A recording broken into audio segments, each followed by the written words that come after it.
Irmãos queridos, vamos abrir as nossas Bíblias no Evangelho de Mateus, em seu capítulo 5.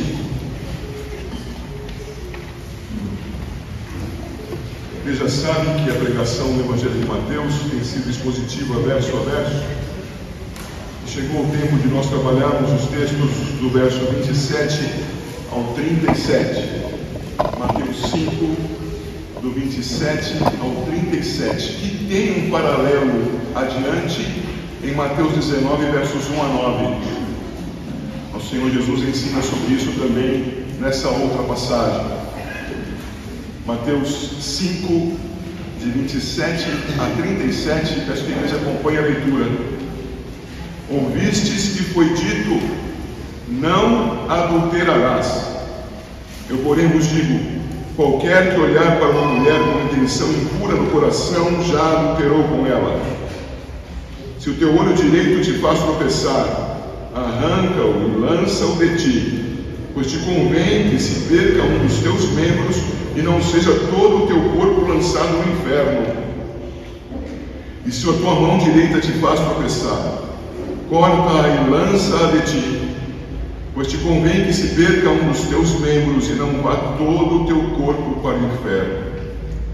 Também foi dito, aquele que repudiar sua mulher, dê-lhe carta de divórcio. Eu, porém, vos digo, qualquer que repudiar sua mulher, exceto em caso de relação, a tornar-se adúltera, e aquele que casar com repudiada comete adultério. Também ouviste que foi dito aos antigos, não jurarás falso, mas cumprirás rigorosamente para com o Senhor os teus juramentos. Eu, porém, vos digo, de modo algum jureis, nem pelo céu, por ser o trono de Deus, nem pela terra, por ser estrado de seus pés, nem por Jerusalém, por ser a cidade do grande rei. Nem jures pela tua cabeça, porque não podes tornar um cabelo branco ou preto. Seja, porém, a tua palavra sim, sim, não, não. Que disso passar vem do maligno. Deus conceda a sua graça sobre nós, em nome do Senhor Jesus Cristo. Nós temos visto nesses textos, irmãos, alguns pontos que precisam sempre ser recapitulados, sessão após sessão, para que nós nos localizemos no trecho em particular, a partir daqueles que são textos regentes sobre a interpretação. Logo, mais uma vez, chamo a sua atenção, eu espero que você consiga ler, porque mais uma vez as letras ficam bem pequeninas, no seu boletim, na segunda e terceira páginas, há também as mesmas palavras, o mesmo texto, o mesmo esboço. Tá bem?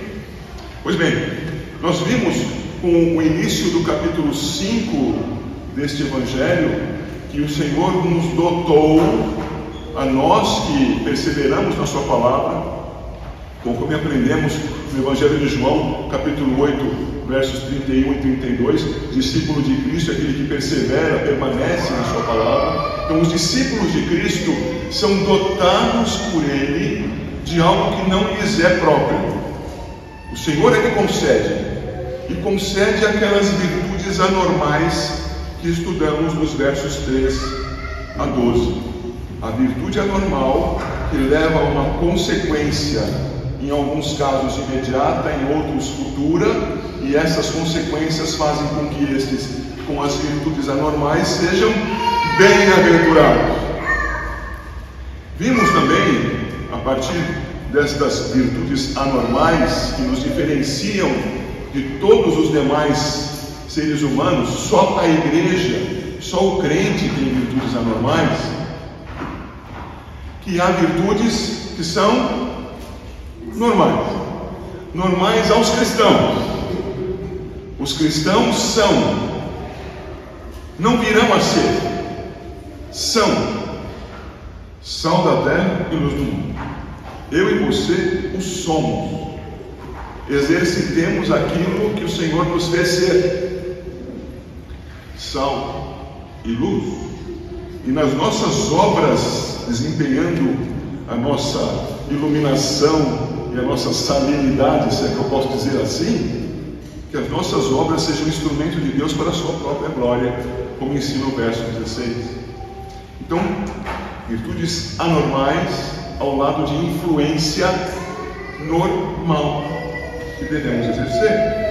E vimos também no trecho imediato que o Senhor Jesus coloca a si mesmo como o cumpridor, o completador da palavra revelada aos pais no Antigo Testamento. Ele veio cumprir, veio completar, veio dar a sua inteireza, veio mostrar como ficaria a casa completa, com toda a sua decoração e acabamento.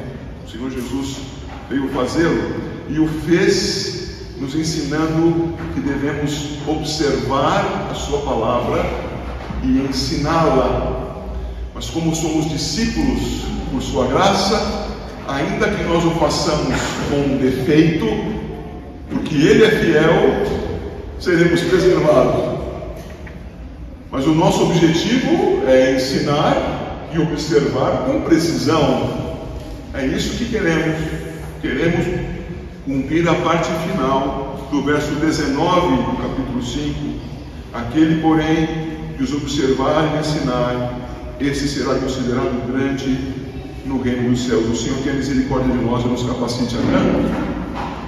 E por fim, nesses estudos introdutórios, vimos o verso 20, que fala da justiça que deve ser maior em nós, muito maior, do que naqueles que se julgam justos, os fariseus, os judeus, na sua prática religiosa.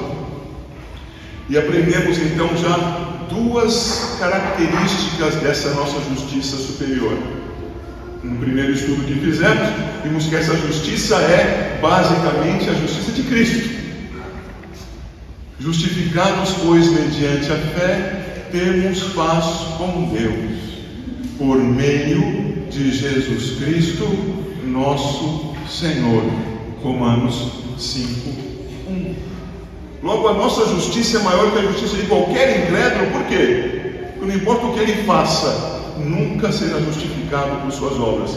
A justificação veio por meio da fé em Cristo Jesus, que é o nosso justificador. Esse é o primeiro aspecto. Mas há um segundo aspecto da justiça, que só estará presente naqueles que, justificados por meio da fé em Cristo, darão evidência da sua justificação com obras, agindo de modo a imitar a Cristo, agindo como novos cidadãos neste mundo perverso e tenebroso, agindo como discípulos de Cristo. Foi assim que nós vimos, queridos, que ao excedermos àqueles que estão ao nosso lado, não aos irmãos, aos ímpios, excedendo na justiça que há em Cristo e na imitação que há em Cristo, que o nosso coração deve ser preservado de matar as pessoas. Que matar é sim tirar a vida do outro, mas esta morte de uma pessoa no seu sentido biológico não é todo o sentido do matar. Que matamos a muitos sem que eles nem saibam disso, pois os matamos em nosso coração. Aprendemos então que o sentido da lei, o eu porém vos digo, tem um apego muito grande ao que está em nosso coração. Por isso o juiz, todas as instâncias do verso 22 que estudamos semana passada, é o Senhor Todo-Poderoso, é Deus. Ele julga aquilo que passa pelo meu coração e pelo seu. Ele julga a palavra que eu digo pesada contra você, ofensiva contra você, em mau juízo, juízo carnal contra você ou contra quem quer que seja. Ele julga assim. E no seu juízo ele verá se eu sou ou não sou discípulo. Por quê? Porque da boa árvore vem um bom fruto.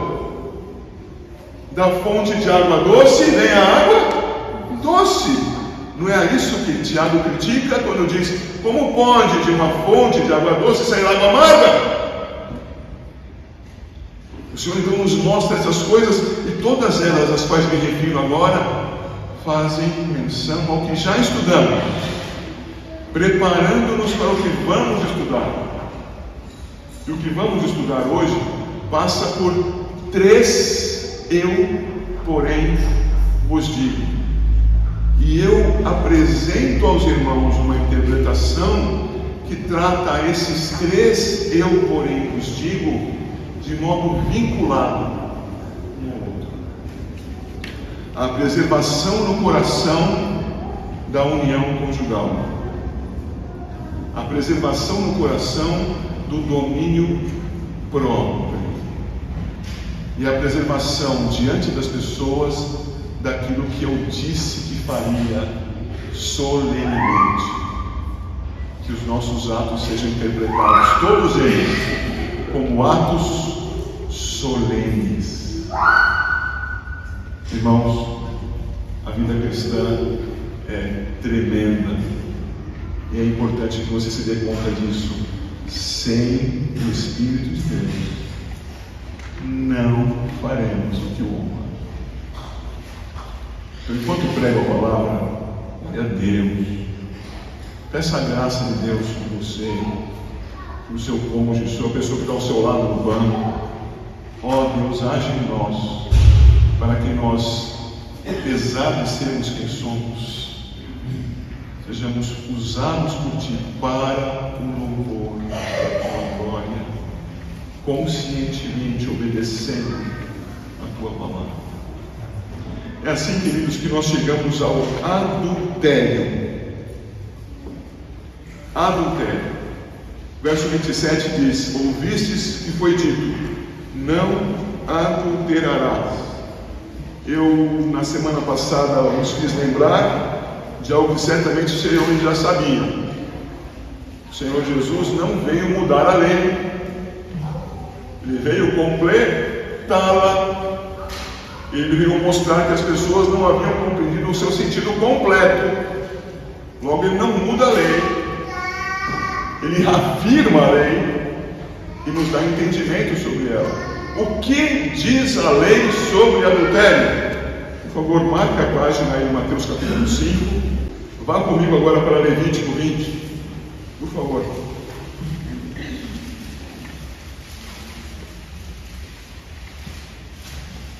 De Levítico 20, lerei os versos 10 a 20. Diz assim o texto: se um homem adulterar com a mulher de seu próximo, vejam, é uma repetição do que seria lido lá, será morto o adúltero e a adúltera. O homem que se deitar com a mulher de seu pai terá descoberto a nudez de seu pai. Ambos serão mortos. O seu sangue cairá sobre eles. Se o homem se deitar com a nora, ambos serão mortos. Fizeram confusão, o seu sangue cairá sobre eles. Se também um homem se deitar com outro homem, como se fosse mulher, ambos praticaram coisa abominável, serão mortos. O seu sangue cairá sobre eles. Se o homem tomar uma mulher de sua mãe, maldade é. A ele e a elas queimarão, para que não haja maldade no meio de nós. Uma observação no 14. Queimarão significa serem mortos pelo fogo. Verso 15. Se também um homem se ajuntar com um animal, será morto, e matarás o animal. Se uma mulher se achegar a algum animal e se ajuntar com ele, matarás tanto a mulher como o animal. O seu sangue cairá sobre eles. Se um homem tomar a sua irmã, filha de seu pai, ou filha de sua mãe, e vir a nudez dela, e ela vira dele, torpeza é. Portanto, serão eliminados na presença dos filhos de seu povo. Descobriu a nudez da sua irmã, levará sobre si a sua iniquidade. Se um homem se deitar com mulher no tempo da enfermidade dela, e lhe descobrir a nudez, descobrindo a sua fonte, e ela descobrir a fonte do seu sangue, ambos serão eliminados no meio do seu povo. Também a nudez da irmã da tua irmã, ou da irmã de teu pai, leio de novo 19. Também a nudez da irmã de tua mãe, ou da irmã de teu pai, não descobrirás, porquanto descobriu a nudez da sua parenta, sobre si levarão a sua iniquidade. Também, se um homem se deitar com a sua tia, descobriu a nudez de seu tio, seu pecado sobre si levarão, morrerão sem filhos. E segue o texto. E se você quiser mais detalhes sobre isso, você precisa voltar uma ou duas páginas atrás da sua Bíblia e verificar desde o capítulo 18 que este é o tema de Levítico. Pureza sexual, pureza nas relações sexuais, pureza nas relações conjugais. Há inúmeros exemplos aqui. A lei do Senhor não caiu nesse aspecto, meu irmão.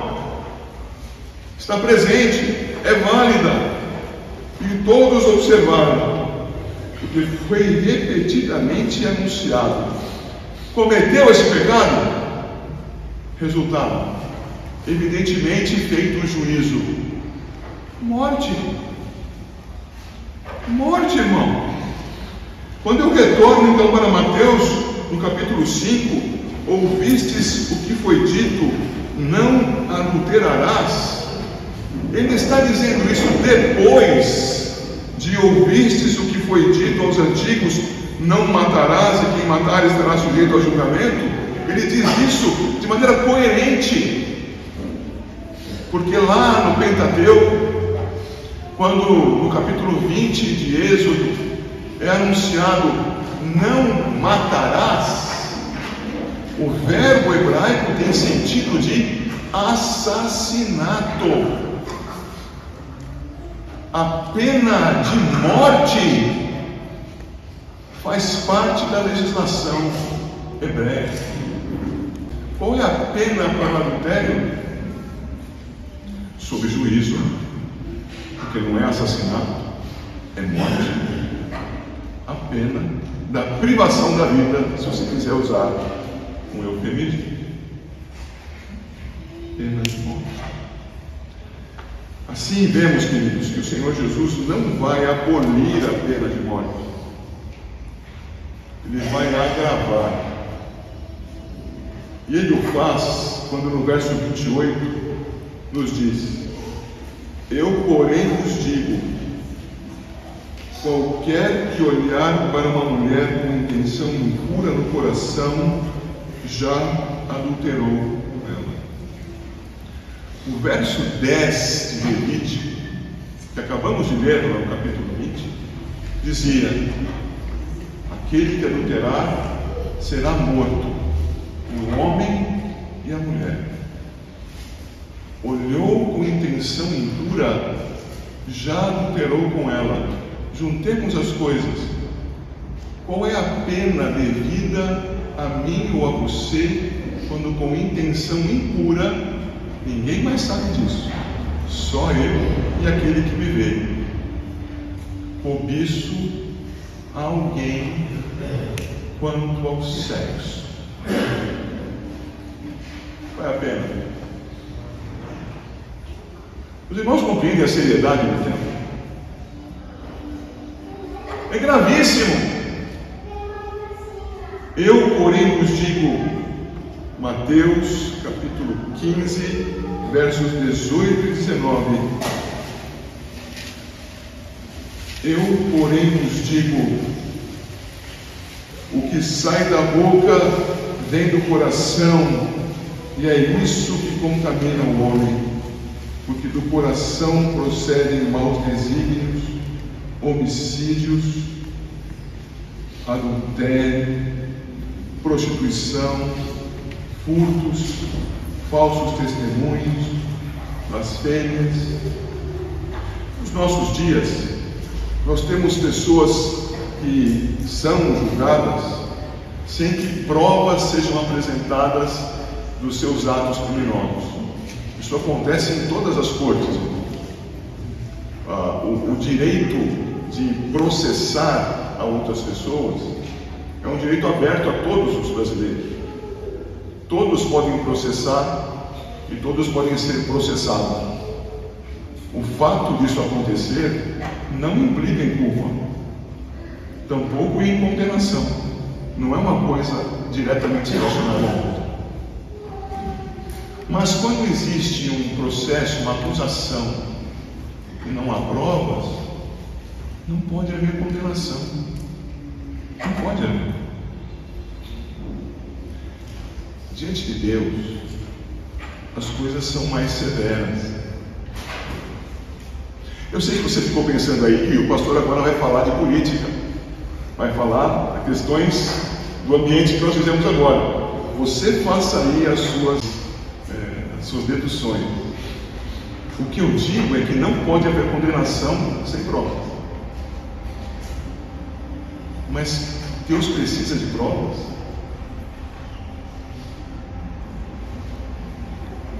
Deus é testemunha ocular de tudo que se passa no meu coração. Logo, quando Deus me julga, e Ele julga a partir da minha intenção, do meu olhar venenoso, corrupto, maligno, indecente, adúltero, Ele não precisa nem de testemunho. Ele sabe que eu sou culpado. Ele pode me condenar.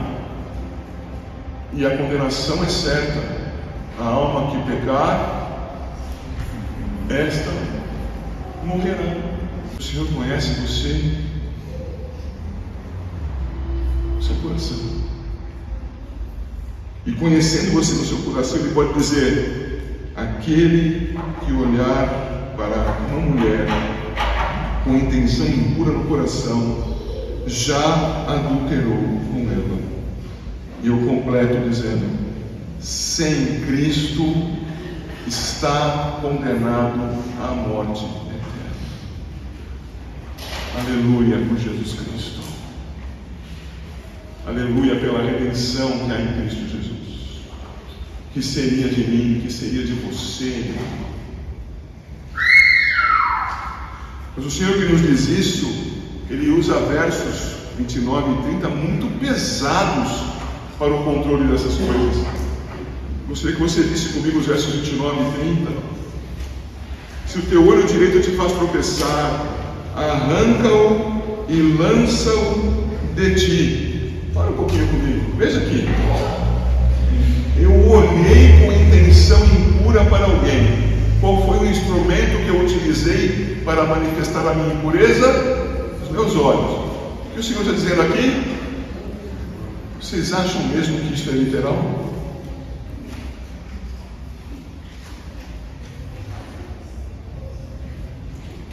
Se isso for literal, saímos daqui todos cegos.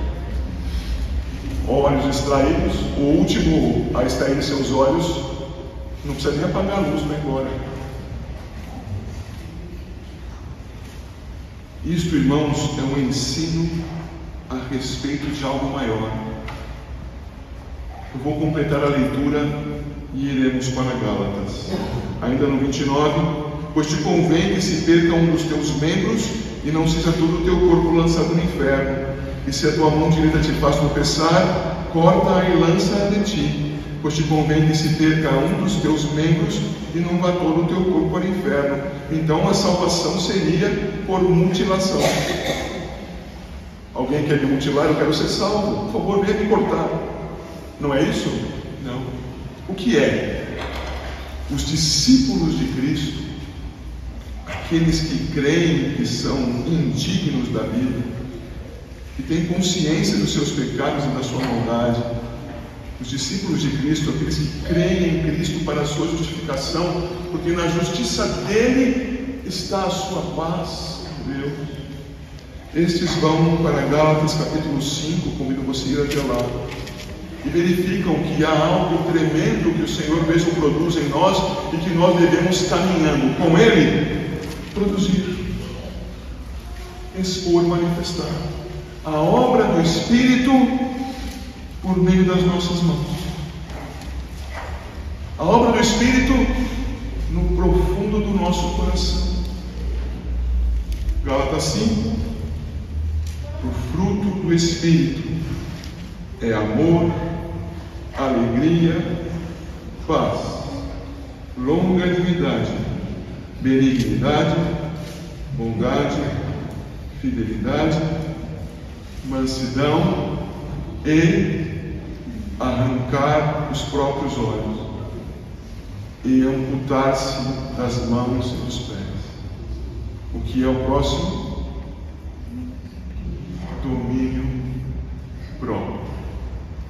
No poder do Espírito Santo, o meu coração, o seu coração crente, são dominados, são encerrados totalmente cativos ao Senhor.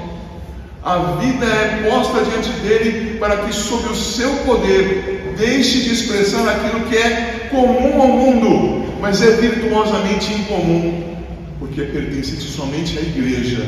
Pessoas no poder do Espírito Santo deixam de serem cobiçosas sexualmente, impuramente dos outros. Pastor, mas isso acontece assim num piscar de olhos?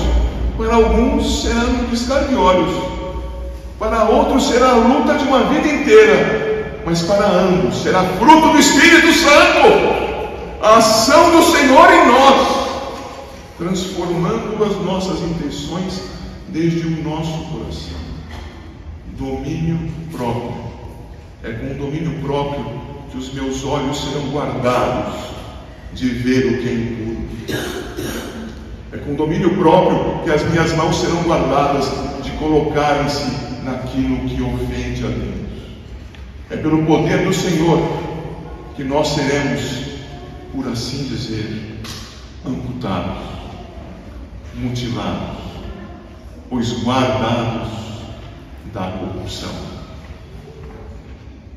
Este é o sentido, o amor que o Senhor coloca em nossos corações, nos faz dominarmos a nós mesmos, de modo que aqueles impulsos apaixonados passam a estar sob o controle do Espírito, e isso deixa de ser uma manifestação carnal, corrupta, diabólica em mim, pecaminosa em mim.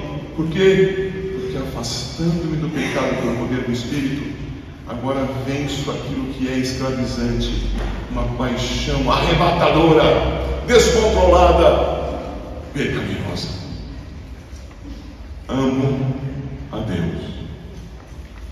Amando a Deus, o meu cônjuge, domino os meus impulsos. O amor vence a paixão. O amor é entendimento do que as coisas devem ser, como devem ser, para a glória de quem? Por meio das nossas mãos, do poder do Espírito Santo. O amor, queridos irmãos, não apenas vence a paixão, que você poderá sim deixar de pecar.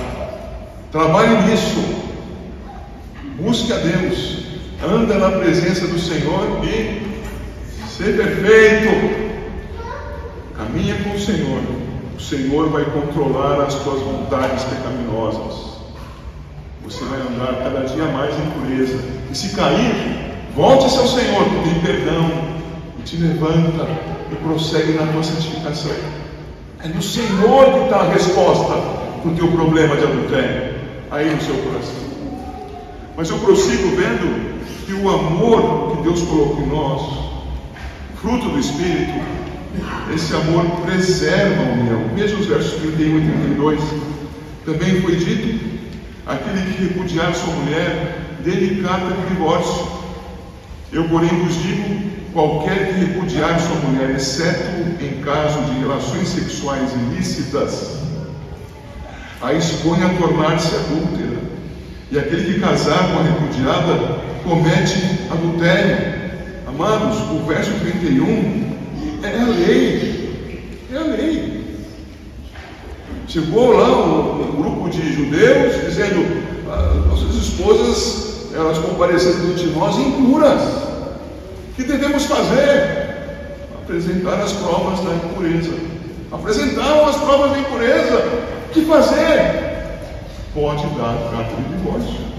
A impureza justifica o divórcio. Acontece que isso se tornou alguma coisa fácil e gratuita para os homens. Então o homem recebia uma mulher e não gostava, para falar de uma comida brasileira, do tempero do feijão. E dizia: o tempero do feijão não está bom. Sacerdote, eu posso divorciar? Dê-lhe carta de divórcio. Queridos, esses motivos fúteis não justificam o divórcio. pastor, eu gosto de apertar o tubo de pasta de dente perto da tampinha. E ele gosta de apertar o tubo de pasta de dente no fundo do tubo. Não aguento mais isso, vou ter que me divorciar. Ela gosta do papel higiênico rolando por cima, eu gosto dele rolando por baixo. Por isso, então, eu vou me divorciar. Não tire os fúteis. O que o Senhor está dizendo aqui, queridos? Qualquer que repudiar sua mulher, exceto em caso de relações sexuais ilícitas. Ele está dizendo, queridos, que há um motivo para repudiar, mas que não é qualquer motivo. Outro dia alguém aqui na Assembleia comentava sobre isso, sobre conversas que houvessem sobre ser um casamento permanente ou não. Permanente. Casou é para o resto da vida. Sabe o que acontece com quem repudia a esposa, ou a esposa que repudia o esposo, salvo por motivo de relação sexual ilícita? Expõe aquele que era seu cônjuge ao adultério. Aprendemos com Paulo em 1 Coríntios capítulo 7 que a vítima de adultério está liberada para contrair novas núpcias. Afinal, ela teve um rompimento por morte da sua união. Mas não é disso que o Senhor está tratando aqui. Está tratando de motivo fútil. Quais são os motivos, então, que autorizam um divórcio? Não foram lidos com os irmãos em Levítico 20? Não foram citados os capítulos 18 e 19? Estes motivos. Quais são, então, as relações sexuais ilícitas? Todas aquelas fora do casamento. Fica fácil, né? O casamento é para sempre, pastor? Para sempre. E quem adulterar, o que fez? Rompeu os laços de vida, declarando amor. A vítima poderá contrair novas núpcias no Senhor, e o pecador viverá no seu adultério. O que o Senhor faz então quando nos mostra os versos 31 e 32? Discípulos que amam a Deus sobre todas as coisas e ao próximo como a si mesmo, e não ao próximo mais próximo do teu cônjuge. Vivam esse amor. Vivam um amor tal que os prive das relações sexuais ilícitas. O domínio próprio volta uma vez mais ao lado do amor e vai fazer com que nós tenhamos preservada a nossa união pela graça de Deus, no amor que colocou em nossos corações. Assim temos o primeiro ensino: o amor vence a paixão. O segundo, o amor preserva a união. E temos mais. O verso 33 diz: também ouvistes que foi dito aos antigos: não jurarás falso, mas cumprirás rigorosamente para com o Senhor os teus juramentos. Disse aqui que pode jurar falso? Não, não pode jurar falso. Pode haver juramento segundo a lei? Sim. O que Jesus Cristo vai dizer?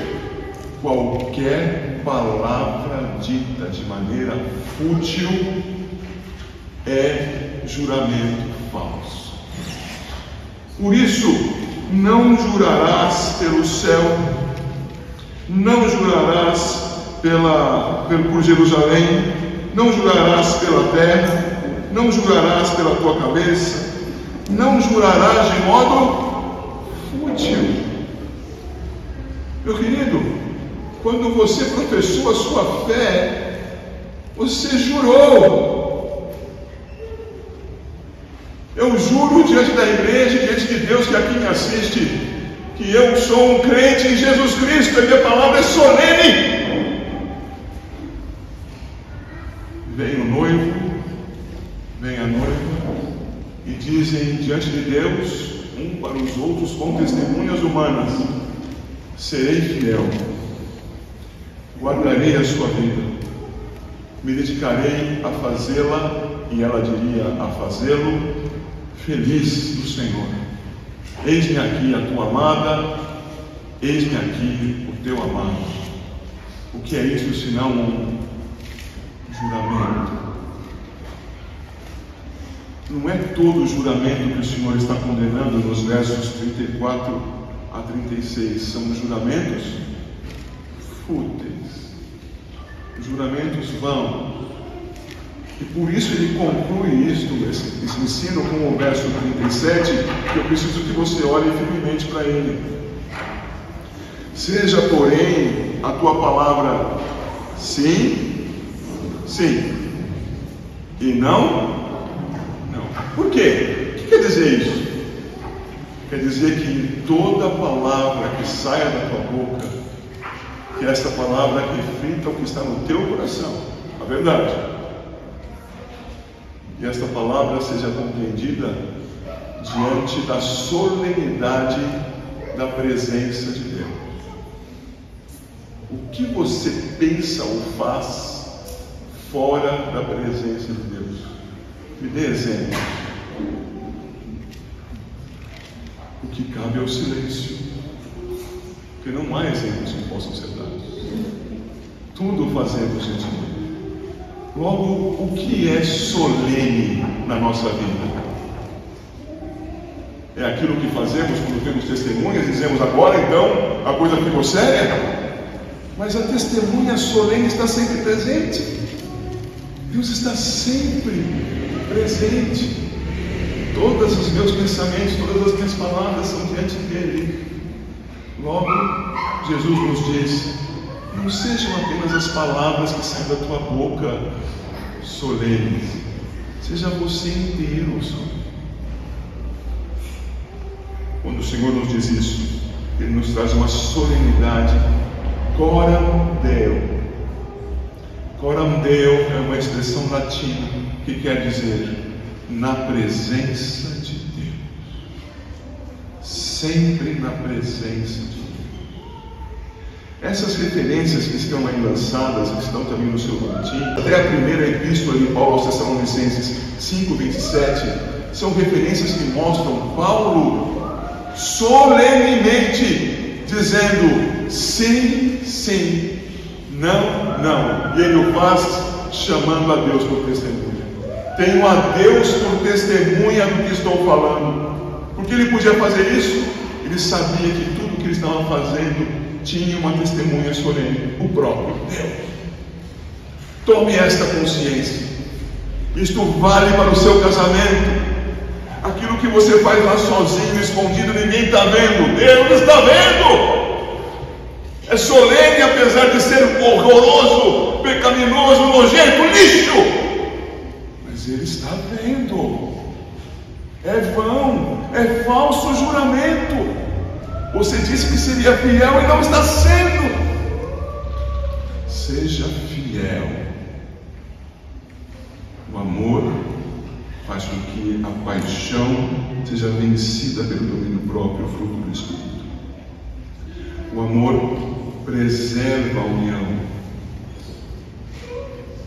O amor nos dá consciência de que vivemos na presença de Deus, de que tudo é solene. O último exemplo, Mateus 26, é do Senhor Jesus sendo chamado pelo Sinédrio diante do seu juízo para que jure. Eu te conjuro que digas se és o Cristo. E a resposta de Cristo foi: tu disseste. E daqui para frente você verá o Filho de Deus vindo nas nuvens com grande poder e grande glória. O que Cristo respondeu? Solenemente: eu juro, sou o Cristo. Logo, proibido é jurar? Falso. E é importante que você se lembre que cada palavra tua é solene diante de Deus. Por isso os irmãos que gostam de fazer brincadeirinhas uns com os outros aí, de fazer aquele sábado pernicioso, como alguns diriam. Vigia, irmão. Vigia. Porque toda palavra é solene diante de Deus. Assim concluímos, irmãos, com Colossenses capítulo 13, peço que os irmãos voltem lá. Colossenses 13, versos 18 e 19. Peço que para a leitura desse texto, os irmãos que são casados, coloquem-se de pé ao lado do seu cônjuge. Vamos ler juntos os versos 18 e 19? Leiamos. Esposas, sede submissas ao próprio marido, como convém no Senhor. Maridos, amai vossa esposa, e não a trateis com amargura. Esse é um resuminho muito singelo do ensino da fidelidade, do não adulterar. Amados, cuidemos do nosso cônjuge. Amando a Deus, amemos o nosso cônjuge. E não adulteremos. Com fidelidade sigamos.